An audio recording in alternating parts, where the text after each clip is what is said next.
Remember when I said getting a grayscale engraving on the glass is difficult, so you want to go with designs with just one color. Well, what if I told you it's possible? It's a bit tricky, but I'll make this easier for you. This video is all about laser engraving grayscale photos on glass using a diode laser. I have tried so many different methods and had to engrave a lot of glass to figure out the best way to do it. So hello guys, welcome to Millopine Lasers.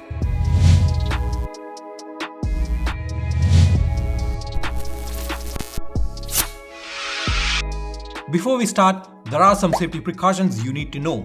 Laser engraving glass involves lasering paint, which produces harmful fumes. So make sure you set up your laser in a well-ventilated room, use a fume extractor or air filter if you have one, and always wear your laser safety goggles around lasers. Here is the TLDR version. You get a glass and clean it thoroughly with soap and water. Dry it and give it a coat of black paint. For photographs, use the ordered image mode and invert your image. It's safe to use 0.1mm line spacing and constant power mode off and overscanning turned off. On my 5-watt diode laser, I used 1500mm per minute at 100% power. Your laser might need a different setting, so please run a test to figure out the best power and speed for you.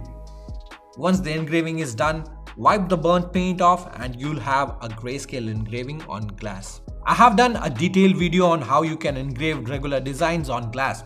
I highly recommend you check that out. I'll leave the link in the description.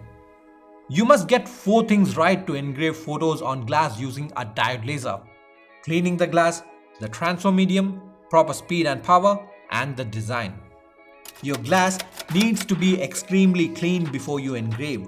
You can use soap and water to clean it.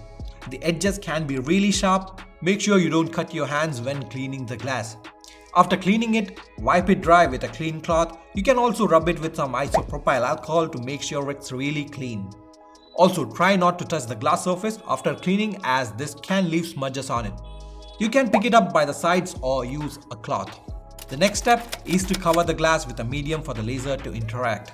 Glass is a transparent material and the laser beams from a diode laser will pass right through it without causing any change to the surface. You can use black tempera paint, but from my experience, you'll get a better result if you use black spray paint. If you're using tempera paint, one of our subscribers, Thomas, recommended sliding one glass over the other to get an even coat, and I can vouch for him, it definitely works. Once you have painted the glass, let it dry naturally if you have the time, or use a hot air gun at a slow speed and from a distance. While you wait for it to dry, I have something special for you. A free 7-day course called Getting Started with Lasers. If you're new to lasers, you should definitely sign up. It covers all the fundamentals to help you get started. And if you're not new to lasers, I would still recommend you to sign up because you'll receive cool tips and tricks on laser engraving in your email every week after the free 7-day course. I'll leave the link in the description. Do sign up and you won't be disappointed. Also, hit that subscribe button if you haven't already for some cool videos on lasers. After the paint dries, you can run a power scale test to determine the best power and speed for your laser. If you want to learn how to make the power scale test pattern on light burn, I have a video on how to do it. I'll leave a link to the video in the description below. Once you have the pattern engraved, look for the engraving that has an even look with no chipping. If you look closely, you'll see tiny crystal-like detail on the engraving. Look for the engraving where the crystals are the smallest, as this will give you better detailing on your engraving. I'm using my 5-watt laser for this project. The optimum speed and power for me is 1500mm per minute at 100% power. Try to choose a photo with less white areas. For example, I would choose a photo like the Avengers one over the one with snow-capped mountains. Also, make sure your image has good contrast and detail. You can use any image editing software to see how it looks when it's converted to grayscale. Tune it properly and load it into Lightburn. Now, engraving on glass produces white areas. It cannot engrave different levels of white, so what you need to do is use the ordered mode for engraving. This converts the picture into tiny dots. Pure white areas will have closely packed dots, dark grey areas will have more space between the dots, and the areas that are light grey will have the dots placed more apart. This will make it look like there are different shades. Lightburn sees the black areas as the area to engrave, but if you do that, the laser will engrave black areas and it will come out white. So what you need to do is invert the image. This will convert the whites on the photo to black so that when you engrave it on glass, you will get white engraving for white areas. For line spacing, use 0.1 mm or 10 lines per millimeter. Regarding the constant power mode setting, I got a better result with constant power off. Now, when it comes to engraving, you need to focus the laser on the surface with the paint.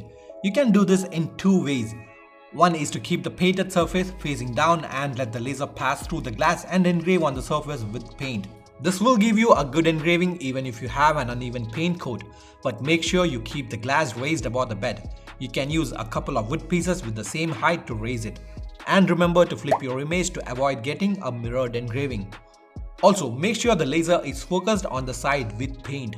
This means you will have to focus the laser on top of whatever you are using to raise the glass. The other method is to place the glass with the painted side facing up and engrave directly on it. You'll have to focus the laser on top of the glass. You also need to raise the glass from the bed. This is to prevent any smoke stains on the bottom surface of the glass. This method is easier, but if you don't have an even coat of paint, your results might not be good. I'm using my 5-watt laser to engrave on a 4 mm thick glass. The focus on this laser is at 3 mm above the surface, which means I cannot use the first method and I'll have to engrave directly on top.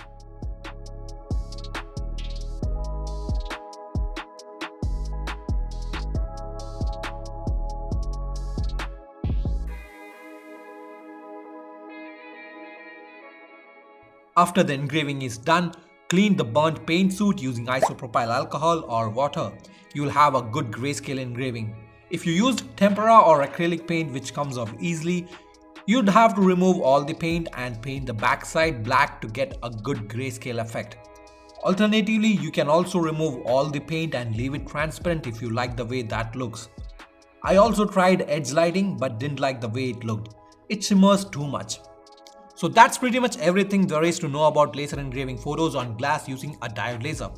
If you think I missed anything, please let me and others know in the comments below.